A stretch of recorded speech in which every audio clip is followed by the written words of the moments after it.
बिस्मिल्लाहिर्रहमानिर्रहीम, अस्सलाम वालेकुम, good morning and welcome to morning with Jugal. जब हम एजुकेशन हासिल करते हैं या रोजी रोटी कमाने के लिए निकलते हैं तो कुछ ऐसी चीज़ें होती हैं जो हम अपने सामने रखते हैं गोल्स के तौर पे, या कुछ ऐसी वैल्यूज़ होती हैं जिनके बारे में हम सोचते हैं। उन वैल्यूज़ में अक्सर बल्कि अमूमन दौलत होती है, पहचान होती है, शोहरत होती है, इज्जत हासिल करना होता है। लेकिन एक ऐसी बड़ी इंपॉर्टेंट गोल होता है, एक बहुत इंपॉर्टेंट वैल्यू होती है जिसको हम बिल्कुल इग्नोर कर जाते हैं, और वो होता है सोशल वर्क। सोशल वर्क या फिर उसको आप वॉलंटियर वर्क भी कह सकते हैं। अब सोशल वर्क क्या है? इससे मुराद उन लोगों की भलाई के लिए काम करना जो बदले में हमारे लिए शायद कुछ भी नहीं कर सकते, लेकिन इसको मैं थोड़ा सा अमेंड करना चाहूँगी। उन लोगों के लिए काम करना जो बदले में हमें शायद कुछ रकम या कोई चीज़ नहीं दे सकते, लेकिन एक बहुत बड़ा तोहफा हमें दे सकते हैं, और वो है बहुत सी दुआएं। और अगर वो दुआएं ना भी दें तो उनके लिए काम करना हमारा फ़र्ज़ है। हज़ारों साल की इंसानी तारीख में ये साबित हुआ है कि दुनिया में नाम उन लोगों ने कमाया है या कामयाबी उन लोगों ने हासिल की है, उन खुश नसीब लोगों ने जिन्हें कुदरत की तरफ से बहुत कुछ मिला। वो लोग नहीं जिन्हें कुदरत की तरफ से बहुत कुछ मिला, बल्कि वो लोग जिनके पास दूसरों के लिए देने के लिए बहुत कुछ था। ज़रूरी नहीं है कि आपके पास आप करोड़ों या लाखों में खेल रहे हो या अरबों में, कुछ लोगों के तो ऐसे भी हालात होते हैं। आपको अगर आपके पास थोड़ा सा भी कुछ है और आपके घर पे कोई आके दस्तक देता है और उसको भूख लगी है, उसको एक रोटी खिलाना भी सोशल वर्क में ही आता है। और if I am not mistaken, ये हम सब जानते हैं कि हमारे ऊपर ये फ़र्ज़ है कि अगर हमारे पास कोई आए और कुछ मांगे और ज़रूरतमंद हो और हमारे पास देने के लिए हो, तो हम उसे खाली हाथ ना भेजें। वॉलंटियर की एक्टिविटीज़ में हिस्सा लेने का बाय द वे उन लोगों को सिर्फ फ़ायदा नहीं होता जिनकी आप मदद कर रहे होते हैं, इसका फ़ायदा आपको भी बहुत ज़्यादा होता है। फॉर एग्ज़ाम्पल, आप बहुत अच्छा महसूस करते हैं जब किसी के लिए अच्छा करते हैं। कम से कम मैं जब किसी के लिए कोई अच्छा काम करती हूँ या किसी के लिए कोई ऐसी चीज़ करती हूँ जो और कोई नहीं कर पाता, तो मैं तो बहुत अच्छा महसूस करती हूँ, और आपकी इज्जत नफ्स भी इससे बहुत ज़्यादा बढ़ जाती है। इसके साथ साथ ऑफ कोर्स एक रिसर्च के मुताबिक ये साबित हुआ है कि जो लोग सोशल एक्टिविटीज़ में या वॉलंटियर वर्क में ज़्यादा इन्वॉल्व होते हैं, उनकी सेहत दूसरों की बनस्बत ज़्यादा अच्छी होती है, दिल की बीमारियों से वो महफूज रहते हैं, और उनको जहनी टेंशन बहुत कम होती हैं। जो लोग डिप्रेशन का शिकार होते हैं या बहुत ज़्यादा लो फील करते हैं, उनको तो बल्कि ज़्यादा सोशल वर्क की एक्टिविटीज़ में इन्वॉल्व होना चाहिए, क्योंकि जब हम देखते हैं कि हमारे से ज़्यादा बुरे हालात में भी लोग हैं, तो एटलीस्ट हमें अल्लाह ताला का शुक्र अदा करने कि हमारे अंदर एक चीज़ पैदा होती है कि अल्लाह ताला कम से कम मेरी इतनी बुरी सिचुएशन नहीं है। और चाहे जितनी भी बुरी सिचुएशन हो, अल्लाह ताला का हर लम्हे शुक्र अदा करना चाहिए। और उस शुक्र अदा करने के अमल में एक एक्टिविटी जो हम कर सकते हैं, जिससे हम प्रूव कर सकते हैं कि हम कितने ग्रेटफुल हैं, वो ये है कि हम दूसरों की मदद करें। अक्सर लोग ये घूम के कहते हैं कि अपना पहले घर बना लेना चाहिए, अपना पहले ये कर लेना चाहिए, अपनी गाड़ी खरीद लेनी चाहिए, अपनी बिजनेस शुरू कर लेनी चाहिए, फिर दूसरों का की देखी जाएगी। लेकिन प्रॉब्लम ये है कि जब हम अपनी ही चीज़ों की काविश में लगे रहते हैं तो हमारे अंदर सेल्फिशनेस पैदा हो जाती है, और हम बस अपना ही सोचते रहते हैं। कोशिश यही करनी चाहिए कि एक सर्टेन हिस्सा, ज़कात तो हमारे ऊपर फ़र्ज़ है ही, लेकिन उसके साथ साथ एक हिस्सा अपनी कमाई का साइड पे कर लें।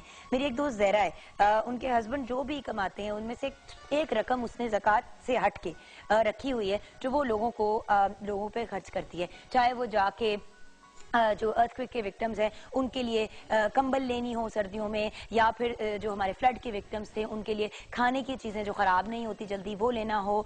मतलब इस किस्म की एक्टिविटीज़ वो करती रहती है। चाहे वो दूध के डब्बे हों जो वो लेके निकलती है जब घर से, तो जब कोई भी आके बच्चा खिड़की पे पैसे मांगता है तो वो डब्बा खोल के दूध का बच्चे को पकड़ा देती है और कहती है कि दूध पी लो। अब ये छोटी छोटी सी चीज़ें हैं। अब आप देखें कि अगर हम किसी को सिखाते भी हैं, किसी एक बच्चे को अपने घर बुला के उसको पढ़ाते हैं जो ट्यूशन नहीं अफोर्ड करता या जो स्कूल नहीं जाता, तो उससे हमें सीखने का कितना मौका मिलता है। एजुकेशन देने से एजुकेशन हमें बहुत ज़्यादा मिलती भी है। और देखें, अगर हम सोशल इश्यूज़ को देखें अपनी सोसाइटी में, समाज में, तो वो बहुत ज़्यादा हैं। उनको रिजॉल्व करने के लिए हमें एफर्ट्स करनी चाहिए, और ये जो जज्बा होता है लोगों की खिदमत करने का, ये एक बहुत ही खूबसूरत जज्बा है जिससे हम भी अच्छे इंसान बनते हैं। एंड डोंट फॉरगेट, हमसे जो हमारे छोटे हैं वो भी सीखते हैं, और बहुत से लोग जो हमसे बड़े भी होते हैं वो हमें देख के रियलाइज़ करते हैं। कभी कभी दूसरों को एहसास नहीं होता कि किसी और के लिए कुछ करना चाहिए, और जब हम कोई अच्छा काम करते हैं तो उससे दूसरों में भी एहसास पैदा होता है कि वो दूसरों की मदद करें। और आप लोगों ने अक्सर सुना होगा कि है ज़िंदगी का मकसद औरों के काम आना। तो हमें कोशिश करनी चाहिए कि अपनी ज़िंदगी का मकसद बनाएं दूसरों की मदद करना। ऑफ कोर्स अपने लिए भी करें। मैं हमेशा प्रोग्राम के एंड में कहती हूँ अपना ख्याल रखिएगा, लेकिन अपने से ज़्यादा दूसरों का। जब दूसरों का ख्याल रखेंगे आप, तो आपका ख्याल रखने वाले भी बहुत से लोग आगे आ जाएंगे।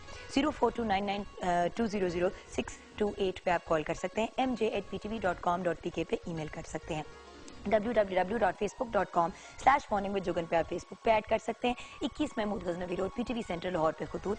और अगर आपने ट्विटर पे ज्वाइन करना है तो JUGGUNKAZIM पे ज्वाइन कर सकते हैं। ऑफिशियल फेसबुक का अपना जो मेरा पेज है, आप लोग अक्सर पूछते हैं तो कुछ देर तक मैं अनाउंस करती रहूंगी ताकि आप लोग उसी पे ऐड करें, क्योंकि लोग फेसबुक वगैरह गलत अकाउंट्स बना के कभी कभी मिसगाइड भी लोगों को करते हैं और पैसे मांग लेते हैं और अजीब अजीब चीज़ें करते हैं। ऐसा कुछ भी कम से कम मेरे पेज पे नहीं होगा। तो JUGGUNKAZIMOFFICIAL Jugan Kazim official Facebook का मेरा पेज है। www.facebook.com/जुगन काजिम ऑफिशियल। अच्छा, सवाल आज का question of the day very very simple. Social activities में हिस्सा लेना हमारे लिए कितना फायदेमंद होता है? सोशल एक्टिविटीज़ में या वॉलंटियर वर्क में हिस्सा लेने से हमें क्या फ़ायदा होता है? मैं ये नहीं पूछना चाह रही कि दूसरों को क्या फ़ायदा होता है, मैं ये जानना चाहती हूँ कि आपकी नज़र में जब आप लोगों की मदद करते हैं तो क्या फ़ायदा होता है। यही बात है, जब हम एक दूसरे के साथ शेयर करते हैं तो जज्बा पैदा होता है हेल्प करने का। ब्रेक के बाद इसी सवाल का जवाब जो आपने जवाबात दिए हैं वो शेयर करूंगी फेसबुक के सेगमेंट में। उसके बाद मुलाकात होगी शेफ मुनीरा से।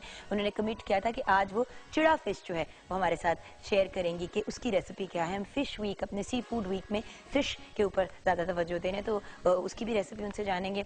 उसके अलावा आपकी मुलाकात होगी यासीन भट्टू साहब से, वो आपके साथ शेयर करेंगे आपकी किस्मत का हाल।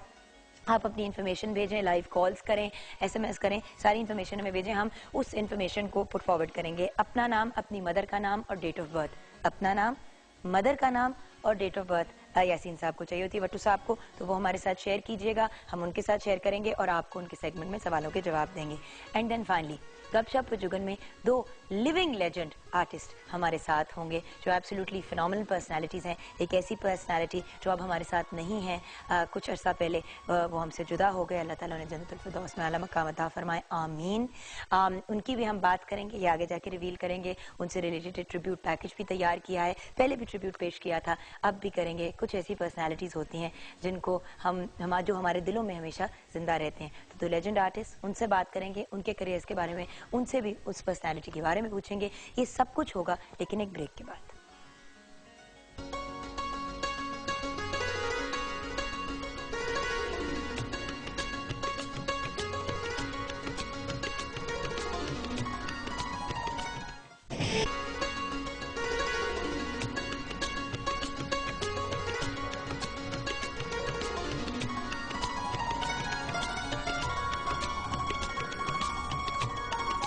Welcome back viewers. आज का हमारा topic social activities, social work या वॉलंटियर वर्क की हो रही है बात। सोशल एक्टिविटीज में हिस्सा लेना हमारे लिए कितना फायदेमंद है, आज का टॉपिक हमारा ये है। और हमारे साथ कॉल पे हैं, हमने कॉल किया आयमा महमूद साहिबा को जो एक वेल नोन सोशल एक्टिविस्ट हैं। उनसे अभी मैं आपकी बात करवाऊंगी व्यूअर्स, और उनसे हम जानेंगे कि उनका क्या ओपिनियन है, कि उनको क्या फ़ायदा होता है सोशल एक्टिविटीज़ में हिस्सा लेके। लेकिन ऑफकोर्स कुछ एक दो मैसेजेस आपके साथ आपके शेयर करूंगी। उमेर तूर ने लिखा है बहुत ज़रूरी है इंसान सेहतमंद रहता है। आप ही उमेर फ्रॉम 427 GB कॉल कर रहे हैं। अच्छा, इन्होंने मैसेज किया है, अस्सलाम वालेकुम, मेरी बहन सोमालिया की तरफ से जुगन जी को अस्सलाम वालेकुम, शुमाइला से अस्सलाम वालेकुम। वालेकुम सलाम। हिस्सा लेना चाहिए, बहुत फायदेमंद होता है, ये नूर बख्श ने लिखा है। अच्छा, मानूर बीबी ने कहा है आजकल तो बस मोबाइल, कंप्यूटर और टीवी। बिल्कुल सही कह रही हैं आप मानूर, लोग इतने मसरूफ हो गए हैं अनइम्पॉर्टेंट चीज़ों में। कंप्यूटर ज़रूरी है अगर आपने रिसर्च करनी है, आपने कोई असाइनमेंट करनी है, काम अपना करना है, लेकिन जब हम इनको सारा दिन कंप्यूटर पे लगे होते हैं, गाने सुन रहे होते हैं, ये कर रहे होते हैं, वो कर रहे होते हैं, तो हम उन लोगों को टाइम नहीं देते जो हमारा टाइम डिजर्व करते हैं, वो लोग जिनके पास शायद कोई नहीं है। मुझे याद है अरसा पहले मैं जाया करती थी एक जगह फाउंटेन हाउस, वहाँ पे मैं जाती थी ईद के मौके पे और कुछ स्पेशल ओकेजन्स पे, और वहाँ पे जाके लोगों को मिलती थी और इतना दुख होता था। कभी कभी जब लोग अपनी कहानियाँ सुनाते थे, वहाँ पे एक खातून थी जो मरी से आई हुई थी और उनके घर वाले उनको ये बिला बिलू के ले आए थे कि भाई आओ, हमने तुम्हें लेके जाना है, वहाँ पे तुम्हारा इलाज होगा, हम तुम्हें वीकली आया करेंगे मिलने के लिए। और कोई 3 साल हो गए थे और उसके घर वाले उसको वहाँ पे छोड़ के भूल ही गए थे। सो मतलब हमें कोशिश करनी चाहिए कि अगर लोगों के अपने उनके लिए टाइम नहीं निकालते तो कम से कम हम निकालें। वक्त तो एक ऐसी चीज है जो हम फ्री में लोगों को दे सकते हैं। आयमा महमूद साहबा हमारे साथ कॉल पे हैं। अस्सलाम वालेकुम। वालेकुम अस्सलाम। जुगन कैसी हैं आप? शुक्र अल्हम्दुलिल्लाह। हो सकता है कि इस किस्म का टॉपिक हो और हम आपको कॉल ना करें। अरे नहीं, thank you very much. I really appreciate कि ऐसे इम्पोर्टेंट इश्यूज पे आप बात करती हैं और आपने कहा क्या फायदा होगा। आज आप जो कर रही हैं इससे आपको तो जो फायदा होगा सारी इंसानियत को फायदा है कि हम इस वक्त बात कर रहे हैं कि हमें दूसरों के लिए क्या करना है। क्योंकि आयमा जी हमेशा लोग ये कहते हैं कि भाई ठीक है मैं फिलहाल के लिए ये करूंगी लेकिन मेरे लिए कोई क्या करता है। तो आज हम ये पुट फॉरवर्ड करना चाहते हैं बात कि जब आप किसी के लिए कुछ करते हैं तो आपको उसका क्या फायदा होता है। अल्लाह ताला की तो रजामंदी मिलती ही है, साथ में दुआएं भी मिलती हैं, लेकिन उसके अलावा क्या बेनिफिट्स है ये हम चाहेंगे कि आप शेयर करें प्लीज। देखिए, मैं तो सबसे पहले क्योंकि एज अ सोशल एक्टिविस्ट जब हम काम शुरू करते हैं या किसी की भी भलाई करते हैं तो ऑनेस्टली मैं समझती हूँ कि ये ह्यूमन नेचर है। हम क्यों करते हैं। आज अगर हम बात करते हैं कि औरतों की तालीम की, उनकी बेहतरी की, तो बेसिकली मैं यही चाहती हूँ कि मेरी बेटी आइंदा आने वाली मेरी जनरेशन जो है वो अच्छे हालात में जिए, उनको वो सब सहूलतें मिलें जो शायद हमें नहीं मिली थी। तो सोशल जब भी हम किसी अच्छाई की तरफ कदम उठाते हैं उसका डेफिनेटली फायदा दूसरों को तो पहुंचता ही है, सबसे ज्यादा हमें पहुंचता है क्योंकि हमें हमारे मजहब में सबसे पहले ही हुक्म दिया गया कि हकूकुल इबाद जो हैं वो सबसे ज्यादा अहम है। अल्लाह ने कहा अब तो माफ कर दूंगा फराइज, लेकिन अगर हकूकुल इबाद पूरे नहीं करोगे तो उसकी जवाबदेही। और अहमद जी ये जो एक बड़ा इंपॉर्टेंट पॉइंट है, आपने कहा आप चाहती हैं आपकी बेटी का भी फ्यूचर वो भी इस तरह करे और उसके हालात आपसे बेहतर हों। तो बात ये है कि जब हम इस मुल्क के बच्चों का और इस मुल्क के बुजुर्गों का और इस मुल्क के यूथ का भी ख्याल रखेंगे, साथ में बुजुर्गों का और यूथ का, तो हम अपने बच्चों को भी अच्छा सबक देंगे और जब हमारे मुल्क के हालात बेहतर होंगे तो हमारे और हमारे बच्चों के हालात तो वैसे ही बेहतर हो जाएंगे। बिल्कुल बिल्कुल। आज हम सब शिकायत करते हैं जिनके किसी के पास वक्त नहीं है, सब सेल्फिश हो गए हैं, लोग अपनी जिंदगी में मसरूफ हैं। हम दूसरों पे तरस कर रहे हैं और खुद से आगाज नहीं कर रहे कि आज जितनी शिकायतें हमें दूसरों से हैं हम उन शिकायतों को दूर करें। कम से कम हम लोगों को वक्त दें, हम ख्याल रखें कि हमारे हमसाए में कोई किसी तकलीफ में तो नहीं है। हम आगाज खुद से करें। बट अहमद जी हम लोग बातें करते रहते हैं, हम कंप्लेन करते रहते हैं। जो हम वक्त शिकायतों में गुजारते हैं वो वक्त हम किसी ऐसे इंसान के साथ गुजार सकते हैं जो हमारी नेबरहुड में हो, जो बिल्कुल अकेले हों, बुजुर्ग हों। हम उनके साथ 2 लम्हे बैठ के उनसे प्यार मोहब्बत की बात ही कर लें, उनसे कोई अच्छी बात कर लें, उनके लिए खाना ले जाए बना के। छोटी छोटी चीजें होती हैं जो हम कर सकते हैं। वेस्टर्न वर्ल्ड में आपको पता है कितना ज्यादा सोशल वर्क होता है और वो उनके बच्चों के स्कूल के करिकुलम का हिस्सा होता है। बिल्कुल बिल्कुल बिल्कुल। और मैं समझती हूँ कि जिस दिन हमने ये सोचना शुरू किया कि ये सब जो हम दूसरों अच्छा कर रहे हैं, दूसरों से मुस्कुरा के मिल रहे हैं। अब आपने लेकिन ये भी देखा होगा हम तो मुस्कुरा के देखने तक लिए राजी नहीं है कि एक अगर किसी को देख रहे हैं तो हम स्माइल कर देते हैं कि उसको एक अच्छा फील। बच्चों को देखते हैं, अगर आप उनको मुस्कुरा के देखेंगे वो भी आपको जो खूबसूरती देंगे, सदके का लेवल है मुस्कुराहट का। बिल्कुल। और मैं समझती हूँ कि आज से आपके इस प्रोग्राम से ही अगर मैं बात करूँ कि अगर हम सब ये शुरू कर दें कि हम शिकायतें बंद करें और खुद वो सब शिकायतें जो हमारे दिल में हैं उनको दूर करें दूसरों के लिए, तो सारों के लिए ना सिर्फ मुझे उससे तस्कीन मिलेगी, पूरे माशरा वो सूरत इख्तियार कर लेगा जिसके लिए हम ख्वाब देख रहे हैं कि इंसानों की हो, एक दूसरे का एहसास हो, एक दूसरे की तकलीफ में हम शामिल हों। तो ये सारी तब्दीलियां तब आ जाएंगी जब हम दूसरों से मुतालबा करने की बजाय खुद इस काम का आगाज करें। सही। Thank you so much Aima ji, बहुत बहुत शुक्रिया। Thank you very much, best of luck. Thank you. और आई थिंक एक बड़ी इंपॉर्टेंट चीज है यहाँ पे व्यूअर्स के आए की जगह वी पे आ जाए, यानी कि मैं की जगह हम की बात करना शुरू कर दें। जब हर चीज हम होगी, एज एन हम कलेक्टिवली सोचेंगे एक दूसरे के बारे में, वो हम कहने से वैसे ही नेचुरली आप एक टीम वर्क के बारे में सोचना शुरू कर देते हैं। हमारे लिए बहुत फायदेमंद है। And good morning Hasnain Liaquat ने ये लिखा है। उसके अलावा साकिब जी ने लिखा है सोशल एक्टिविटीज में हिस्सा लेना बहुत फायदेमंद है। अगर हम पॉजिटिव तरीके से काम करेंगे तो दूसरों की नजरों में हमारी इज्जत बढ़ जाएगी। And at the end of the day viewers, सबसे ज्यादा जरूरी चीज हम लोगों के लिए क्या होती है कि हमें इज्जत की नजरों से लोग देखें और हमें इज्जत दें। इज्जत नफ्स, चाहे अपनी इज्जत अपनी नजरों में हो, चाहे हम दूसरों के सामने अपनी रिस्पेक्ट की बात करें, हमारा फर्ज बनता बनता है कि हम दूसरों की मदद करें और अपने इस बहुत ही खूबसूरत मुल्क को मजीद और खूबसूरत बनाएं। शिकायतें सब कर सकते हैं। अगर आपको लगता है कि इदारे जो हैं, डिफरेंट ऑर्गेनाइजेशन जो हैं, वो आपके लिए काम नहीं कर रही, तो फिर आप काम करें। बात यह है कि शिकायत करना बड़ा आसान है, एक्टिवली इन्वॉल्व होकर मसाइल को हल करना बहुत मुश्किल। इन्वॉल्व हों, खुद अपने मुल्क, अपने हालात, अपने मोहल्ले, अपनी सोसाइटी, अपने घर के हालात बेहतर करें। खुद देखिएगा, इंशाल्लाह हमारा मुल्क बहुत बेहतरी की तरफ जाएगा। अस्सलाम वालेकुम। वालेकुम अस्सलाम। बहुत खूब का। कैसी हैं आप मुनीरा? आज का टॉपिक तो आपके भी दिल के बहुत करीब है। बिल्कुल बहुत करीब है और आपकी बातें भी सुन के काफ़ी मुझे अच्छा भी लग रहा था कि कितनी मतलब बिल्कुल सही बातें हैं कि ज़रूरी नहीं कि इंसान ज़िंदगी में सिर्फ वही काम करे जो जिसमें उसको रिटर्न बैक मिले। कुछ एक्टिविटीज़ आपकी ऐसी होती हैं, आपको पता ही तो हकूक़ अल्लाह भी है कि आपको करना चाहिए, और वो कहते हैं कि गॉड हेल्प दोस्त हु हेल्प अदर्स। तो मतलब ये आपको काम करना चाहिए। सोशल वर्क ऐसी चीज़ जिसमें आपका जज्बा तो पता चलता ही है, लेकिन आपका मैसेज जो खुद का होता है, आपको दिल में वो बड़ी तसल्ली होती है कि आपने अपना मैसेज दूसरे को ट्रांसफर किया। मैं तो कहती हूँ कि और कुछ नहीं तो आपको सवाब तो मिल रहा है ना। वो जी बिल्कुल। अगर यही जानना चाहते हैं कि आपको क्या मिलता है, तो सवाब तो मिलता ही है ना। बात यह है कि तमीज से किसी के साथ पेश आना, किसी से अच्छे तरीके से डील करना, हो सकता है कि इंसान बड़ी टेंशन में हो, आपके दो पोलाइट अल्फाज जो हैं या जो प्यार से उनको मिल के आप उनके साथ अच्छे तरीके से बात करते हैं, उससे उनका दिल ही बहल जाए, वो भी एक सोशल वर्क की कैटेगरी में आ जाता है।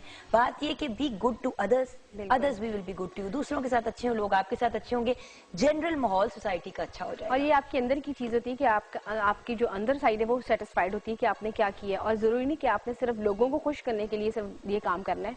जैसे कि भी आपने कहा है, और यही बात मेरे भी यही बिल्कुल बात यही है कि आप हर वो काम करो जो इसमें आपके दिल को सुकून मिलता हो, और इसके लिए आपको एक लम्हे के लिए अपने लिए सोचना चाहिए, फोकस करना चाहिए कि वो चीज़ जिससे आपके दिल को सुकून मिलता हो आपको हेल्प करें। और ज़रूरी कि उस हेल्प के लिए आपको रिटर्न बैक सिर्फ तालियां हो, तारीफ हो, ये हो।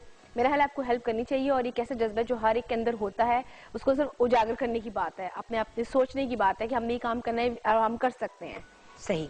अच्छा, आज के अपनी रेसिपी की तरफ आते हैं। कल आप चिड़ा फिश में ब्रेक में भी हम डिस्कस कर रहे थे, ऑन एयर भी हमने कुछ थोड़ा सा डिस्कस किया था, तो आज हाय अल्लाह पूरी मछलियां आ गई। जी बिल्कुल आ गई, और बेचारियों को मिर्चें लग गई हैं। मिर्चें लगा दी है। मैंने कहा थोड़ा सा आप थोड़ा सा मिर्चों का मजा लो। वो भी खुश हो रही है। वाला माहौल है। अच्छा हाँ तो जी। आज हम बना रहे हैं फ्राइड फिश। जैसे कि हमारे मार्केट में इसको इस चिड़ा फिश के नाम से दिया जाता है, लेकिन ऑल ओवर देखा जाए तो उसको जब रेसिपीज हम करते हैं तो पता नहीं किसी को चलता, तो उसको हम पैन फ्राई के नाम से कहते हैं। इसकी पहचान ये कि इसकी जो दुम होती है वो फोक की तरह होती है। अच्छा, ये पाम्पलेट नहीं है बाय द वे, आप लोग ये पॉम्फ्रेट तो नहीं है? नहीं, मैं बता रही हूँ कि जब हम इसको रेसिपीज की तरफ जाते हैं तो पता नहीं चलता, क्योंकि अब जब देखते हैं तो कहते हैं चिड़ा फिश कौन सी, किसी को पता नहीं चलता, तो फिर हमको बताना पड़ता है। जो इसकी पहचान है, उसकी पहचान इसकी जो दुम होती है ये फोक की तरह होती है।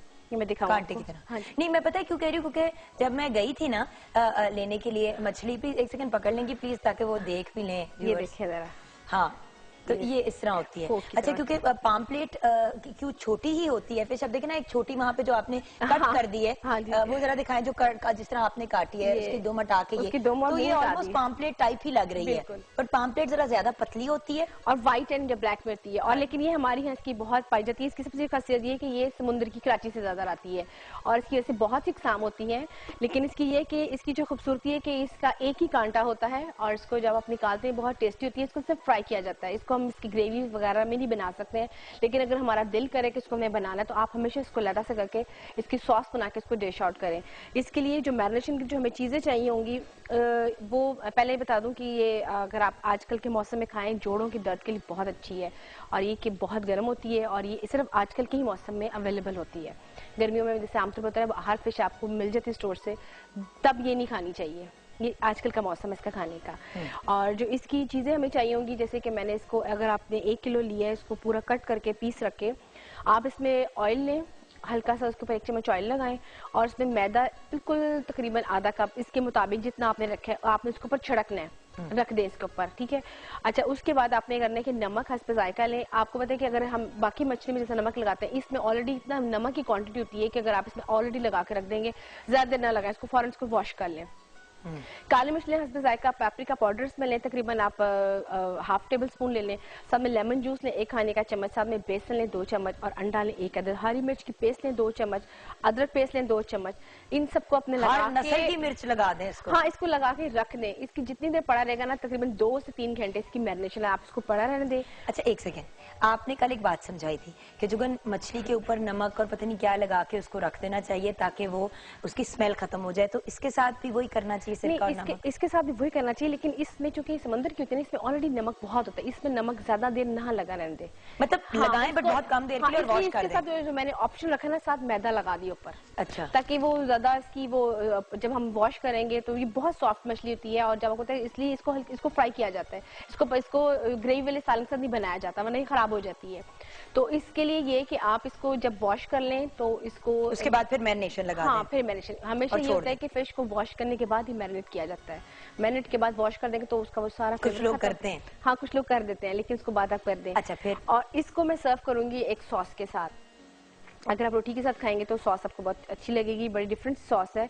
इसके लिए जो मैंने चीज़ें ली हैं, इमली लिए तकरीबन 1 पाव, साथ में लेंगे आलू बुखारे की चटनी तकरीबन 2 से 3 खाने के चम्मच, साथ में अदरक होगा हस्बे ज़रूरत जितना आप डालना चाहें, और साथ में ज़ीरा लें, वो भी 1 टेबल स्पून आप डाल लें, साथ में लेंगे पुदीना की 1 बंच लेंगे, इसका साथ साथ पानी लेंगे 1 कप।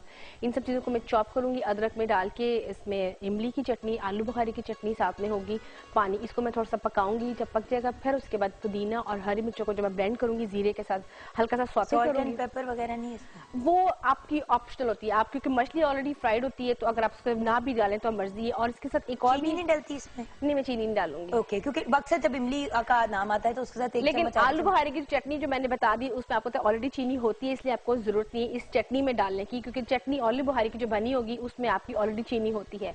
और इसमें एक और ऑप्शन बता दूं, बड़ी क्विक रेसिपी है कि अगर जैसे चने की दाल अगर पड़ी हो घर में, बॉइल्ड करके पड़ी होती है, अगर वो इसमें आप इस चटनी के अंदर में थोड़ी सी दाल भी ऐड कर दें उसमें मिक्स करके, तो आप इसके साथ खाएंगे फिश के साथ, तो आपको बहुत अच्छा एक डिफरेंट घर पे उन्होंने एक्सपेरिमेंट मारी होगी ना जब सॉस का? नहीं, मैंने किसी की फरमाइश पे बनाई थी, मुझे खुद भी बड़ा अजीब सा लगा कि ये कैसी है, तो जब मैंने बनाई और इतनी वो टेस्टी बनी और उसका कॉम्बिनेशन के साथ बहुत अच्छा लगा, क्योंकि फिश के साथ होता है कोई चीज़ ना साथ हो तो बड़ी अजीब सा लगता है कि साथ कोई पकौड़ा ना हो, कोई इस तरह की चीज़ हो, तो वो एक सॉस के साथ जब दाल देखी तो बड़ी ज़बरदस्त एक कॉम्बिनेशन के साथ बनी, तो मैंने कहा मैं भी बहुत थोड़ी सी ट्राई करूंगी। सही, चलें, ग्रेट। तो this is the total way of making it, right?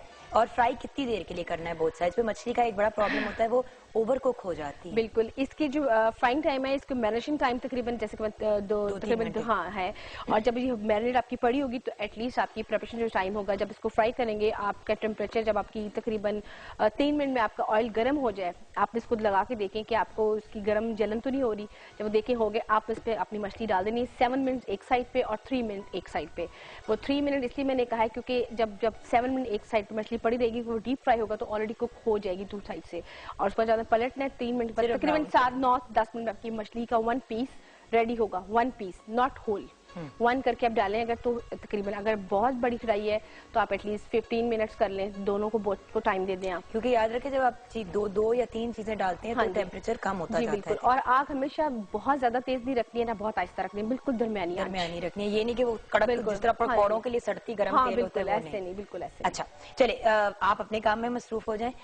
Marination तो मेरे ख्याल से हो गई है। बिल्कुल, अभी की है, और भी प्रिपरेशंस बहुत अभी और भी करनी है। इसको बेसन अभी लगेगा हल्का सा, इसको मैं लगाऊंगी बेसन के साथ थोड़ा सा, फिर उसमें थोड़ा सा वो अंडा भी ऐड करूंगी और फिर उसको मैं फ्राई करूंगी। मिक्स एंड मैचिंग होनी है इसके साथ। अच्छा, अपना बिजनेस करने की ख्वाहिश अपने दिलों में रखने वाले पढ़े लिखे नौजवान अपना बिजनेस प्लान तैयार कर सकते हैं, क्योंकि प्राइम मिनिस्टर मियां नवाज शरीफ साहब ने नौजवानों के लिए youth business loan scheme launch कर दी है।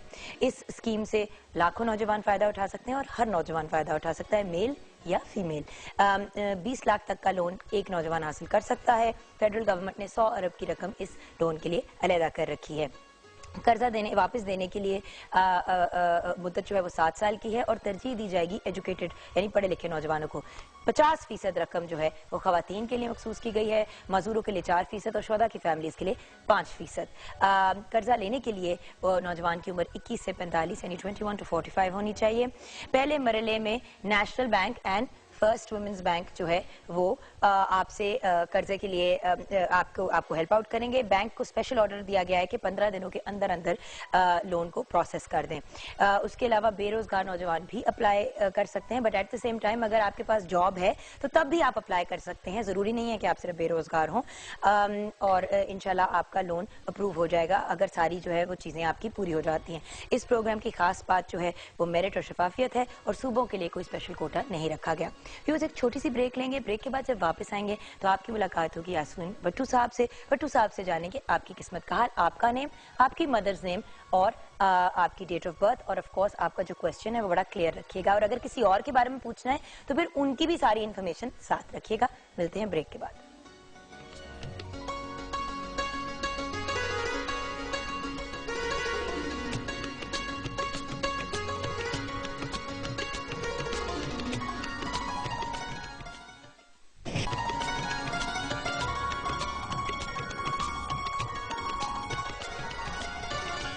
Welcome back from the break viewers.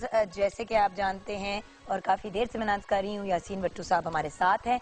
उनसे जानते हैं आपकी किस्मत का हाल, लेकिन उससे पहले ऑफ कोर्स जो मैं आपको फिर से रिपीट करूंगी, जो भट्टू साहब बार बार कहते हैं, मदर्स नेम जरूरी होता है, उनको चाहिए होता है। और जब कभी आपने फॉर एग्जांपल अगर ये पता करना है कि आपकी शादी फलां बंदे के साथ चलेगी कि नहीं, तो फिर आपको उस बंदे की भी इंफॉर्मेशन देनी होती है। इंडिपेंडेंट इस तरह जवाब नहीं दिया जाता। अस्सलाम वालेकुम। वालेकुम रहमतुल्लाह व बरकातहू। क्या हाल है भट्टू साहब? अल्हम्दुलिल्लाह ठीक ठाक। भट्टू साहब आपसे सबसे पहले मैं पकड़ लेती हूँ, क्योंकि आपको पता है ना कि खेलते कूदते हुए हमारा प्रोग्राम चलता है। वैसे कूदना कम होता है, खेलना ज्यादा होता है। अच्छा, एक तो कागजात इतने आते हैं ना आपके लिए, लगता है कि जैसे पता नहीं कौन सी डॉक्यूमेंट्स आ रही हैं, लेकिन असल में आ रहे होते हैं इन्फॉर्मेशन। तो समरा कौकब से स्टार्ट करें भट्टू साहब? जी जी। अच्छा, समरा कौकब से हम स्टार्ट लेंगे। 11/9/1990। ताहिरा बीबी इनकी मदर का नाम है। रावलपिंडी से इन्होंने हमसे राब्ता किया है और 4:30 PM इनकी बर्थ का टाइम है। माशाअल्लाह। 9वीं और 10वीं के एग्जाम देने हैं। क्या पास हो जाऊंगी? और फाइनेंशियल पोजीशन कब तक ठीक होगी? एक तो इंशाल्लाह ये पास हो जाएंगी, तो फाइनेंशियल पोजीशन की थोड़ी सी ताखीर है, तो लेकिन इंशाल्लाह ताला अल्लाह करम करेगा, फाइनेंशियल पोजीशन में ठीक हो जाएगी अगले साल। अच्छा, और अच्छा 9th और 10th के एग्जाम का आपने क्या? तो पास हो जाएगी, पास हो जाएंगी, ठीक है। अच्छा, सोबिया मलिक जी जी 2/3/1992। जमीला बीबी इनकी मदर का नाम है। हरिपुर सिटी है जहां मेरी एंगेजमेंट हुई है। क्या वहां मेरी शादी हो जाएगी कि नहीं? और मैरिड लाइफ कैसी गुजरेगी? शादी जो ये चाहती है वहाँ तो मुश्किल है, नहीं हो सकेगी। नहीं, बट जहां मंगनी हो गई है बस मामला ताखीर है, बड़ी बहुत ताखीर है, देर है यानी नहीं होगी। देर है। जरा एक मतलब एक दो काम करे, सदका दें, और दूसरा है माँ बाप की इज्जत करें। अच्छा। अपनी वालदा की खास तौर पे उसका एहतराम करें, उसको नाराज ना होने दे, तो सारे मसले जो मुश्किलात आ रही हैं ना वो ठीक हो जाए। अच्छा भट्टू साहब, एक यहाँ पे क्वेश्चन बनता है कि उन्होंने ये भी पूछा है मैरिड लाइफ कैसी होगी। तो चलिए अगर यहाँ नहीं भी होती तो मैरिड लाइफ वैसे कैसे होगी इनकी? मैरिड लाइफ तो वो जो बात तो आपकी बात सही है। वैसे इंसान अगर मर्जी से ना भी हो तो वैसे जब शादी होगी तो कैसी होगी? हाँ, तो वैसे तो ये ना उसके लिहाज से, चूंकि ये खुद चूंकि पैसेस है ना, तो इस वजह से मसला जो थोड़ा सा उसका सार में गड़बड़ा भी मर्जी की मालिक हो जाएगी, और उसके बाद अगर ऐसे हो वो कुछ जो तवक्को करेगी अपने खामों से, वो चीज़ तो नहीं मिल सकती। विशफुल थिंकिंग जो है ना उसके हिसाब से तो नहीं चलना चाहिए ना। अब ये है कि दूसरे आदमी का भी ख्याल करना चाहिए। रेसिप्रोकल ट्रीटमेंट होगा तो उसके साथ चलेंगे। ये सवाल से मैं कहता हूँ।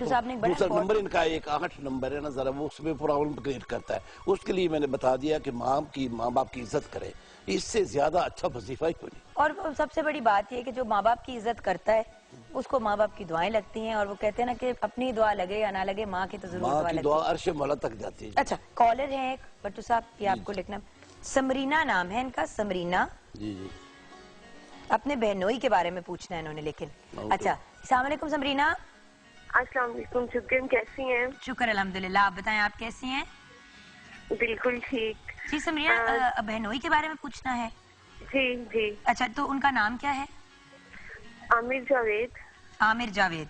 और इनकी मदर का नाम क्या है? जाहिदा। जाहिदा। जाहिदा परवीन। जाहिदा परवीन। और डेट ऑफ बर्थ क्या है?